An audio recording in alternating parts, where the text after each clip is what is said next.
Hi, ഞാൻ DXP street photography എന്ന് പറഞ്ഞ ഇൻസ്റ്റാ പേജിൽ നിന്നാണ്. കണ്ടിട്ടുണ്ടോ? ഞാൻ ടോട്ടലി ഞാൻ ഇവര് കണ്ടല്ലോ എന്താണെന്നില്ലേ. ഫോട്ടോ എടുത്തോട്ടെ. ഓക്കെ, എന്നാ ഒരു സൈഡ് എടുക്കണം, മാറിക്കോ. എത്ര കിലോമീറ്ററാ? 10 കിട്ടിയ റൂട്ടിൽ ഓടിക്കാണോ?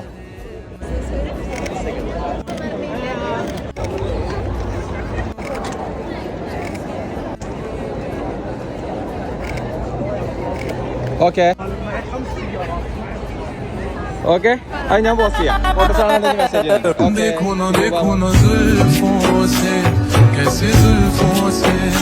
तेरी चुपती प्यारी प्यारी सी मुस्कान